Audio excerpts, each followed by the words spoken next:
ना जैसा कि हमने देखा कि एनर्जी जो टोटल एनर्जी जो I that came out to be minus का 13.6 Z square by N square electron volt. और अगर आप जूल में लिखना चाहते हैं तो इट इज़ माइनस का 2.18 10 की power -18 joule and obviously Z square by N square. ये नंबर याद करने के लिए बहुत अच्छा है। मैंने भी नोटिस किया कि वेलोसिटी जो होती है वो भी 2.18 ही होती है, लेकिन पावर अलग है। ठीक है, it was in the first orbit metre per second. देखिए निकाली थी हमने वेलोसिटी, ये वाली जेड बाई एन और लगा लीजिए। ठीक है, एनर्जी निकालने के बाद 3 पॉइंट सामने आते हैं हमारे।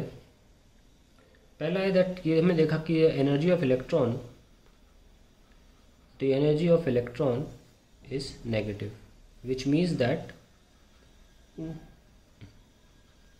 It is in bound state.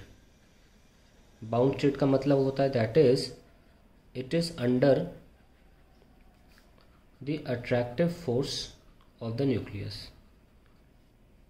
Force of nucleus. दूसरी चीज़ हमने देखी एक और कि जैसे कि एनर्जी का प्रोपोर्शनैलिटी एन स्क्वायर से है, यानी कि एनर्जी एक पर्टिकुलर एन में कुछ होगी, एक पर्टिकुलर एन में कुछ होगी। That just proves that energy is quantized. कोई और वैल्यूज़ नहीं हो सकती, एनर्जी इज क्वांटाइज्ड। ये सामने आता है कि एनर्जी का जब रिलेशन निकाला तो proportional to 1 by N square आया। अब क्योंकि एन तो शेल ऐसा तो नहीं सकती 1.5 या 2.5 या 3.5 शेल ऐसा तो नहीं हो सकता ना, जिसमें इलेक्ट्रॉन रिवॉल्व करता है। वो तो obviously first shell second shell ऐसे ही होगा। तो एन की वैल्यू ऐसे ऐसे जा रही है 1 2 3।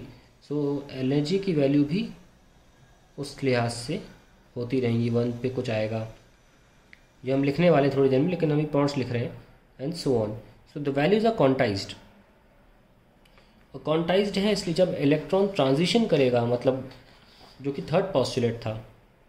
थर्ड पॉस्टुलेट क्या था उसका, बोर का थर्ड पॉस्टुलेट था दैट इलेक्ट्रॉन टेक्स और रिलीजेस फिक्स्ड एनर्जीज। ये जो था। तो अगर हम नोटिस करें कि n इक्वल टू 1 की बात करें तो कितनी एनर्जी है, -13.6 by 1 square Z square, -13.6 Z square. अगर हम बात करें n इक्वल टू 2 की तो E2 आ जाएगा माइनस का 13.6 by 2 square Z square, that is minus का 3.1। और थोड़ी देर के लिए अगर हम हाइड्रोजन की ही बात करें तो let's put down the Z, है ना, 3.4 electron volt. n equal to 3 is E3 is minus का 13.6 upon 3 square. I will get Z square way z equal to 1 for hydrogen, z equal to 1 minus का 1.51 electron volt. n equal to 4 E4 is equal to minus का 13। ये रटे होने चाहिए, जब मैं questions करूँगा ना आपको रियलाइज़ हुआ कि मैं क्यों कह रहा हूँ रटे होने चाहिए values. 0.85 electron volt. n equals to 5 E5 equals to minus 13.6 upon 5 square is equals to minus का 0.51 electron volt. n equal to 6 E6 is equals to minus का 13.6 by 6 square Z square is equals to minus का 0.38 electron volt and so on. मैं एक directly लिख देता हूँ n equal to 7 के लिए, क्योंकि याद करना उससे आसान है। 7 के लिए इट इज़ माइनस का 0.28 इलेक्ट्रॉन वोल्ट। ठीक है, सो ये अलग अलग वैल्यूज़ हैं, इनके अलावा और वैल्यूज़ एग्जिस्ट नहीं कर सकती। और जब भी इलेक्ट्रॉन यहाँ से यहाँ जाएगा या यहाँ से यहाँ जाएगा तो जो गैप होगा वही केवल अलाउड होता है एक्सेप्ट करने के लिए एक फोटोन का या रिलीज़ करने में। आइए देखते हैं कि वेवलेंथ कौन सी रिलीज़ होती है।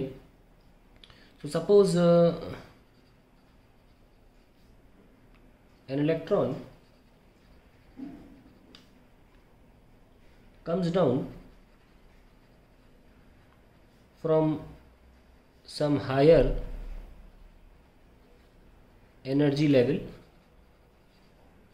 to lower energy लेवल, तो क्या होगा, सपोज एन इलेक्ट्रॉन, तो देन रिलीज ऑफ एनर्जी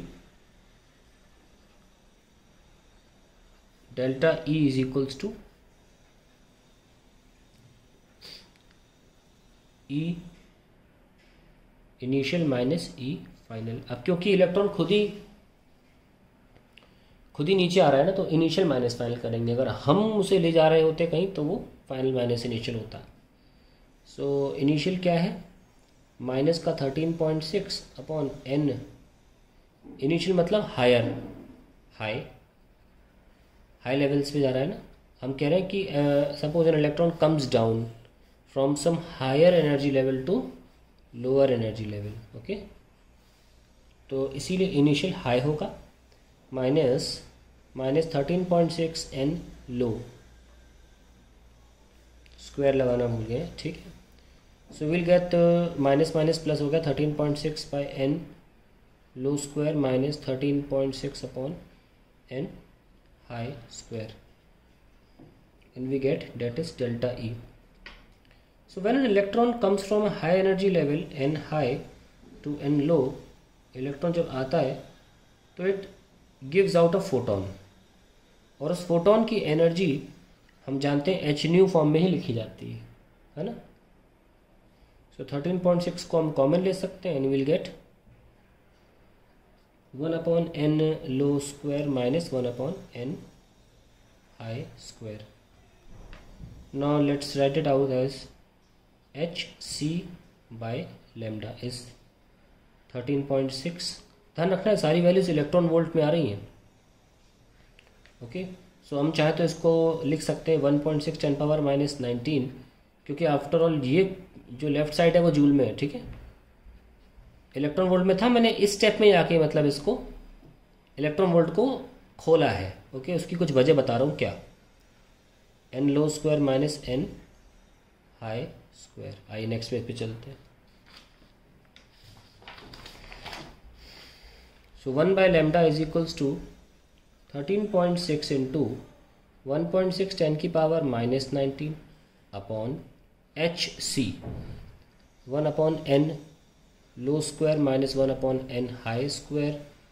ये जो क्वांटिटी है 13.6 इंटू 1.6 10 की पावर माइनस 19 अपॉन 6.62 10 की पावर माइनस 34 इंटू 3 10 पावर 8, इसको बोलते हैं 1.096 10 की पावर 7 मीटर इनवर्स। इसे बोला जाता है रिडबर्ग कांस्टेंट, रिडबर्ग कांस्टेंट। और एक्चुअली में सारे जो 13.6 में काफ़ी कांस्टेंट्स घुसे पड़े हैं, है ना। तो अगर हम इसको हटाना चाहते हैं, मतलब 13.6 को भी खोल के दिखाना चाहते हैं, ओवरऑल रिडबर्ग कांस्टेंट जो होता है that is actually m e power 4 upon 8 epsilon square C H cube. ये रिडबर्ग कांस्टेंट है, आप इसको सॉल्व करेंगे, इसमें मास ऑफ इलेक्ट्रॉन है e power 4 8 epsilon square C H cube, that is called Rydberg constant. It is nothing but 1.096 10 की power 7 metre inverse. ये याद करने की जरूरत नहीं है, बताने को बता दिया, ठीक है। हमारे पास E अपॉन एच सी तो पहले से ही था, देखो ये चीज़ E थी और एच सी नीचे, यानी कि 13.6 किससे आया होगा, M E cube upon 8 epsilon square H square, इससे आया होगा। हमें बस क्या करना है, E अपॉन एच सी हटा देना है, करके दिखाता हूँ। M E cube upon 8 epsilon square H C हटा दीजिए तो एच स्क्वायर बच रहा है, तो क्योंकि E ये E होता है अपॉन एच सी, ये हम अभी लाए हैं, तो ये 13.6 है, ओके। दिस इज 13.6, ये सॉल्व होकर 13.6 आएगा, okay. This is Rydberg constant, and finally we can write down 1 by lambda as Rydberg 1 by n low square minus 1 by n high square.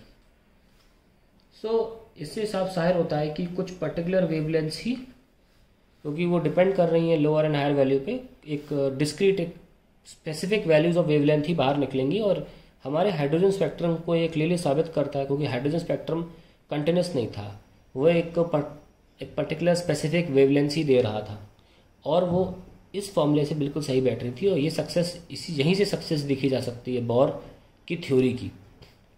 Now this 1 by lambda is also called wave number, है ना। और wave number को हम v बार से भी दिखाते हैं, Rydberg 1 by n low square minus 1 by n h square, ठीक है। और एक बात और याद रखें, एग्ज़ाम में ये काफ़ी काम आता है 1 अपॉन रिडबर्ग सॉल्व करने को। तो इसकी वैल्यू होती है 0.911 10 की पावर -7 मीटर। ये आप याद रखिएगा। इसको याद करने का मैं तरीका बताता हूँ। अमेरिका की इन वो रेस्क्यू एजेंसी है 911, उससे याद कर सकते हैं। और 10 पावर -7 तो कोई भी निकाल लेगा, क्योंकि आफ्टर ऑल रिडबर्ग था क्या, 1.09 10 की पावर 7 था। मैंने बस 1 अपॉन 1.09 कर दिया 1 अपॉन रिडबर्ग, और ये तो 10 पावर -7 हो जाएगा, not a rocket science. So when you solve it you get 0.911। काफ़ी काम आता है 1 अपॉन रिडबर्ग, क्योंकि कई बार हमें हमेशा वेवलेंथ ही निकालनी होती है। तो वेवलेंथ निकाल लेंगे, रिडबर्ग नीचे पहुंच जाता है ना, फिर डिवाइड करना मुश्किल होता है। हालांकि वो अलग बात है, कुछ लोग अगर अप्रॉक्सीमेशन चाहें तो 1096 का क्यों करेंगे रेसिप्रोकल, 1096 ले ही क्यों, 1 ही ले लो, तो फिर सिर्फ 10 पावर -7 ही आ जाएगा 1 अपॉन रिडबर्ग। ऐसे भी कर सकते हैं, कोई इशू नहीं है उसमें। तो यहाँ पे हमने बना लिया एनर्जीज जो रिलीज होती है when the electron transition takes place. Now let's talk about different series we get